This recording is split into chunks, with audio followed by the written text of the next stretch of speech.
Back at AldenBoxing.com. Alden, we have our yearly recap show where we're going to give out the Alden Chodash Awards for such things as Fight of the Year, Upset of the Year, and Knockout of the Year, etc. Let's start off with Upset of the Year.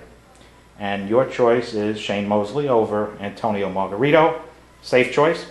I think so. It was the most meaningful upset of this year, and it was really shocking that, barring the noticing of the illegal hand wraps in Antonio Margarito's gloves, that Shane Mosley would be able to pull off such an upset against a peaked fighter such as Margarito, who's coming off of a win over Cotto, which established him as not only one of the most vicious, biggest punchers in boxing, but definitely in the top 10 pound for pound fighters in the sport, regardless of how crude his style is. How long do you think he's been cheating?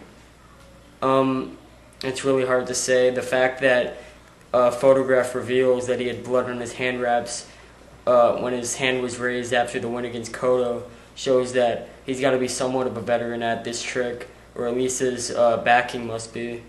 And that's really terrible to tarnish his reputation as a fighter. Okay. Moving on, Knockout of the Year. You say Manny Pacquiao's one-punch demolition of Ricky Hatton. Talk to me about that punch. Have you seen anything like that? A work of art, wasn't it? It was a really perfect punch, and once again, the magnitude of that bout was partially what put it as the knockout of the year, and it was also a tremendous knockout. It just, it was coming. Hatton was dropped twice in the first round and was being thoroughly dominated by a better fighter, but he was put out cold by Manny Pacquiao, who usually puts guys out with an accumulation of punishment, which he was practically doing to Ricky Hatton up to the point where he just demolished him with one shot. And you got to consider that Pacquiao started his career as a flyweight, and he moved all the way up. Right now he's fighting at welterweight, but just still put out a guy like Ricky Hatton, who once was considered a durable fighter with one shot. That's truly amazing, and it's enough to get him the Upset of the Year award. Okay, Knockout of the Year award. I'm sorry. Okay, that of course was an overhand left hand. Manny Pacquiao has in my opinion, a brilliant uppercut. Doesn't use it that often, but it's a devastating punch when he does decide to throw it. No. Mm-hmm. Yeah. Okay, and that's what I think began the end of Miguel Cotto.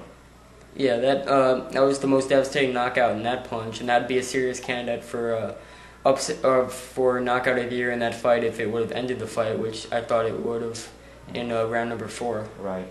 Okay, and that leads us to, of course, Fighter of the Year, and no doubt about that, Manny Pacquiao does it again. That's cinched. Who would you say finishes second in your opinion?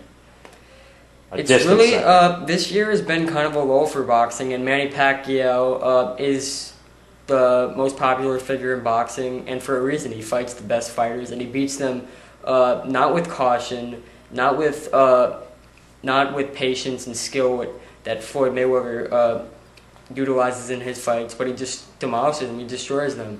And he's spectacular, he's fast, he's got really everything. And he doesn't utilize the amount of perfection in his boxing skills and his sound skills that Mayweather does in his victories, but on the other hand, the level of crudeness in his style and his increasing skill with every fight is what makes him such a public figure, and what continues to garner him the Fighter of the Year awards, and this year the Knockout of the Year awards. He's improving every year, and he's doing it against the best fighters he could possibly face. Okay. How do you rate Mayweather's performance? 1 to 10, Mayweather over Juan Manuel Marquez. What do you give it? He did nothing wrong. He fought exactly the way he should have against Juan Manuel Marquez, but how much credit should you be given for being a blown-up, practically super featherweight like Juan Manuel Marquez? I don't think that much. Did Floyd look any different to you after the layoff? No, he didn't, but I don't consider beating up a blown-up featherweight like Juan Manuel Marquez to be that great of an accomplishment, as good as you can look.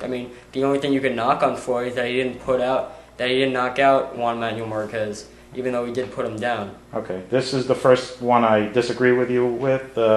Fight of the Year, mine would be Butte Andrade won. I think that was in 2009. You Was. say Juan Manuel Marquez over Juan Diaz. Explain. It was unlike Butte Andrade, it was two-way action throughout the fight. Unlike Butte Andrade, which ended in a late knockout and was kind of diminished by the dominant knockout performance by Butte in the rematch that ended in 4 rounds. Right. The first one was a knockdown, not a knockout. Butte did get the decision in the first one. Butte won both fights.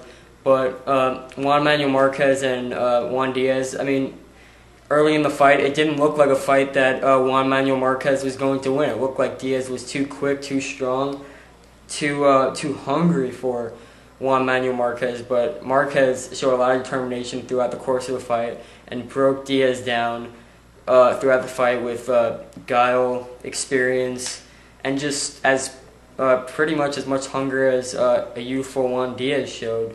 And that devastating right uppercut knockout was just the payoff for a great performance by Marquez in a great fight. Okay, looking back 30, 50, 100 years from now to this decade, how would this decade rank with previous decades in boxing? The 00 decade.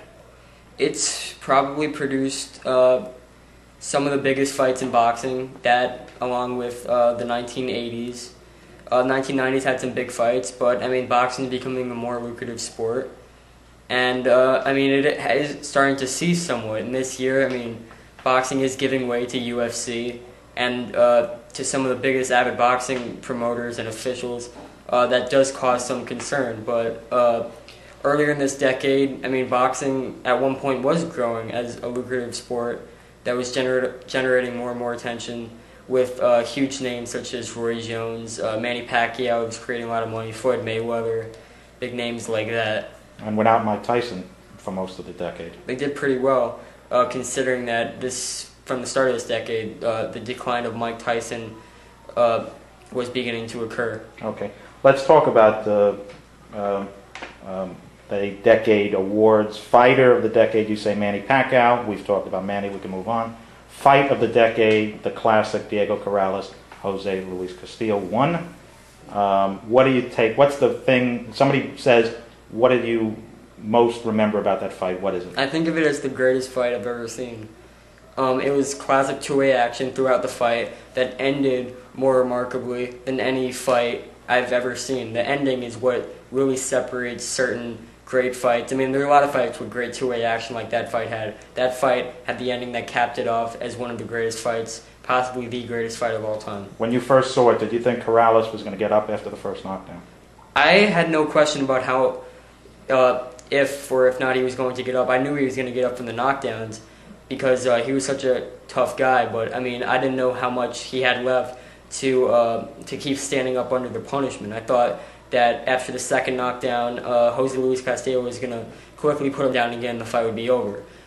Obviously didn't go that way. Corrales landed a huge shot. There was the initial shock that Corrales got Castillo in trouble after he was practically out on his feet. And then the finish, which was almost as devastating as a knockout can be, in which a guy doesn't go down, was just remarkable, especially considering his conditions. Okay. Knockout of the decade, I disagree. I call it the lucky punch of the decade, Antonio Tarver knocking out Roy Jones Jr. Well, the third fight pretty much proved that it was no lucky punch. And the first fight was very competitive. A lot of guys thought Tarver won. So the devastating knockout that Tarver put on Roy Jones in the second round of their 2004 bout was just a reminder that even though Tarver got probably the easy way out with his one-punch knockout, that Tarver was the man ahead of the great Roy Jones at that point of their career. Sounds like you're sarcastic. Do you think your view of Roy Jones' career has diminished since his last few years in action? Roy Jones peaked in the 1990s. Going into 2008, one extraordinary accomplishment by beating John Ruiz. And whether or not moving up to heavyweight and then not staying at heavyweight and instead moving all the way down back to light heavyweight had an effect on Roy Jones is controversial.